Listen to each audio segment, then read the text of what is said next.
How was the offseason for you so far? Off season was good. It was a little busy with the transition, moving my family up from Texas. But other than that, it's been awesome getting around the guys, and with the changes with the NCAA rules, we can spend more time with the guys we normally could in the past. So it's been really fun from a personal standpoint and from an athletic standpoint as well. It was such a quick turnaround for you to get in and start spring camp. What was it like now that you've been able to kind of catch your breath? I don't know if I still caught my breath yet or not, but it has. It slowed down some. But like I said, it's been exciting. It's been fun just to be around the offense, be around the staff. Obviously, seeing the guys back this summer has been a joy of mine. I think that my daughters back home were ready to kind of see me leave and go back to work. So, but it's been really fun. Coach Riley and the staff approached you. What kind of drew you to this place and got you excited about coaching here at SC? Yeah, I think it was two things. Number one, it was Coach Riley. Right? I had a chance to work with his brother Garrett at TCU, who is one of the best human beings God's ever created. And surely you think the same thing about Lincoln Riley as well, and that's true. And then obviously it's USC. Right? There's no better program in the country than USC. I grew up watching USC back in the heyday, and obviously to get a chance to move to LA. Never lived on the West Coast before, so that's exciting. And just to know about the history and the tradition of this place and all the great players and coaches that have been here, and obviously this tremendous fan base, were all part of the reasons why I decided to come to LA. When you look at this group with Woody and Amari and Quentin, do you see them more as complementary or different skill sets that can do different things in certain schemes and packages? So what's unique about this room is that they are very similar, but they're so uniquely different as well. I've been a part of running back rooms, albeit at the University of Memphis or even at TCU, where you have the strong, powerful back, and then you have your more shiftier, speedier back. I think these four guys, with the addition of Brian Jackson as a true freshman, I think those guys are all your bigger backs, but all of them bring something unique to the table. Quentin has the ability to take a play 60, 70 yards because of his shiftiness, and Woody is very experienced. He has the ability to catch the ball out the backfield. I think he's probably the leading receiver in Mississippi State history from the running back position. So all those guys bring a unique skill set, but they're a fun bunch to coach for sure. Texas guys. They got a lot of Texas guys. You got 3 out of 4 from Texas, and Woody's from Old Georgia, so that's pretty cool. How is that relationship building going with the California? I know you can't talk about names specifically. Yeah, it's going really good. Like I think this state has a tremendous high school football recruiting base. I'm a running back junkie, so I think there's some really talented running backs here in the state.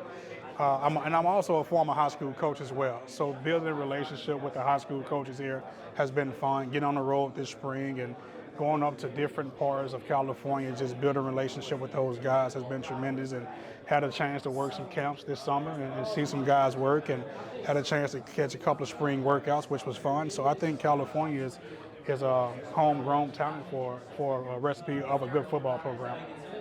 So what's the biggest difference making that jump from high school to college?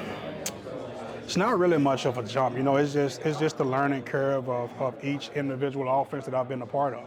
Right, I've had a chance to work with some of the greatest minds of offensive college football. When you think of guys like Mike Norvell and Ryan Silverfield and Sonny Dykes, and obviously we mentioned Garrett Riley earlier. Right now, working with Lincoln Riley. It's just the terminology of it. But the reason why I coach, and I think the reason why people get into this business, is to help the young men out. So that was still the forefront of it, right? Whether I was a high school coach or now coaching collegiate football, my number one goal is to help young men grow from point A to point B. I think that's been a smooth transition for the most part. Is there going to be any more extra motivation to prove you guys belong in a new conference? No, I don't think so. I mean, I know we get a lot of talk about the Big Ten and the new conference and stuff. I think the thing that makes me so happy about this season and excited, I think our young men and our staff really just kind of blocks it all out. We just kind of work on ourselves. As long as we can control USC, to us, that's what matters. Our thought process and our mindset is just to get 1% better every day. Just to focus on the things that we can focus on, control the things that we can control, and I think the rest will take care of itself.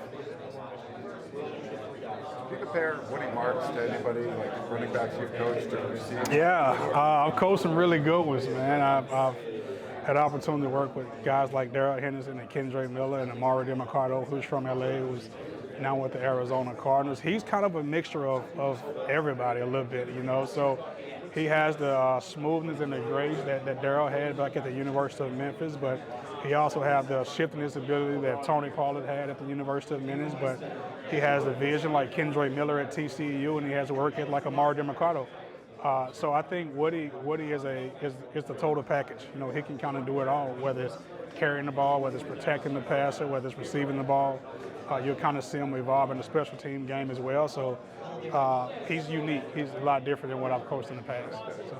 Have you set any groom goals, any goals specifically for the running back that they have to achieve this year? My number one rule is just have both individual growth and a group growth. And you can measure it in a lot of different ways. You know, we use a grading system for those guys every day. And that's probably being a high school teacher in me. I still kind of grade them guys daily, but just how can we improve from day 1 to day 2? How can we improve from day 2 to day 3? Obviously, when you talk about the tangible things like taking care of the football is obviously a huge goal for us. Keeping the quarterback upright, pass protection, no mental assignments, no buzz. And then how can we just do a great job of just active recovery? And I think those guys really starting to take hold to that and just learn the nuances of that. Because being a running back, right, you're one of the only positions in football that's, number one, running every play, and then obviously you're getting hit every play, right? And I think that's unique when it comes to the running back position. So they really have a good goal of just simply staying healthy and taking care of their body. And how important is it to have a running back reach that 1,000-yard milestone? It's been since 2017 since USC's produced a 1,000-yard rusher. Yeah, I think it is a milestone that obviously if you're a running back, you want to achieve that, right? Like, I'm pretty sure if you plan the new NCAA college football, it's a race to who can get to 1,000 yards first. But I don't think that's the end-all be-all. I think as long as the team is having success, my guys don't really care about reaching that 1,000-yard milestone. We just want to win. You know, we want to do our part to help us win. Now, in the process, I do think that we can get to that milestone.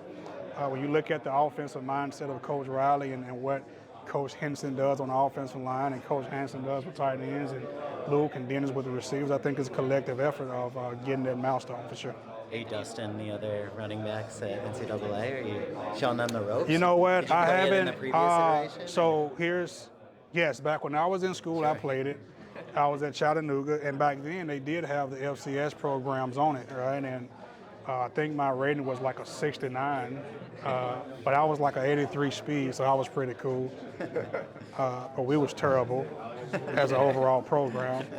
But my wife did buy the game for me, and she bought the game coming off a vacation. And here's a funny story. We was in Orlando, Florida on vacation when the glitch happened, right? When the airplanes were grounded. So it was a debacle of trying to get back, and I thought I was going to have to drive from Orlando to LA, but thank God I didn't. And I was extremely frustrated, and she had the game waiting on me when I got home, so I kind of just locked myself in a room for 24 hours straight and just kind of, I created USC, and I think all my running backs had 1,000 yards on the game, you know, so I kind of, now I play on the lowest level. I'm not really advanced to play on the highest level yet. So. You say, are you like running 80% of the time? No, I'm running 95% of the time. I think Miller and the quarterbacks probably had like 500 yards total the whole season. Sorry, Zach. When you guys have your position group meetings and you got stuff up on the film, what's the first thing you want to point out? Is it pass blocking? Is it what assignment are you on? Yeah, so I like teaching it from the ground up. Right? I like for them to be in the right alignment first, right? So your play can't get off if you're not in the correct spot. So I like guys to be in the right position first, and then we talk about the footwork aspect of it, and then we carry out our assignment. Now, obviously, you have run pass options, run plays, pass plays, but then you want to just work the technique of it, right? So what I like to do, I like to show them something on paper, whether it be digital or on the laptops or physical paper. Then I show a clip of it. Then I show a clip of our practice. Then I show a clip of somebody else doing it, and I might use the NFL clip. So I try to use a variety of ways to capture their attention and then make it interactive for them. And just as much as I'm up talking, I want those guys to be talking as well. You know, I want those guys to have a dialogue and not just like a classroom setting, if that makes sense. Anthony, you've talked about it a little bit in the past, but working with Garrett, you know, for a couple of years there. What was just the interest in working with Lincoln, seeing how their offensive systems compare and the overlap there? Yeah, well, I mean, if you mention the name Lincoln Riley, right, you think of one of the greatest play callers in all of college football, probably one in the history of college football, right? I mean, you talk about a man who coached 3 Heisman winners, three number 1 draft picks, and had a countless numbers of All-Americans, and his offense ranks always at the top of the NCAA leaderboards, right? But all of that was fine, but I think the thing that really drew me to Lincoln was his brother Garrett, and just how great of a person that each of them are.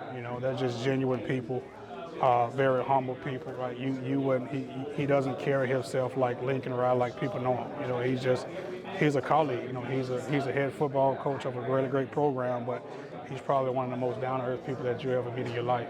So I think that's what drew me to Garrett and to Lincoln as well. And I had a great thing going at TCU, obviously, but you want to take the next step in your career path, and you want to help this program go out and reach leaps and bounds and championships and win a bunch of games in the process.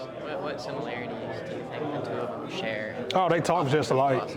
Oh, offensive philosophy? Okay, Oh. well, that too. Yeah, I mean, the plays are plays, right? So, like, smash concept is smash concept, curl flat is curl flat. One calling one thing, the other one calling the other thing. But like I said, they're both just great people and genuine people. A lot of philosophies are the same, but the terminology is different. So that's kind of more of a mental thing for me more than anybody else. How so do they talk? How do they talk? LA, sorry. They got that Texas accent, I mean, it's pretty cool, so I can't really describe it. I wish I could talk like them, but I can't.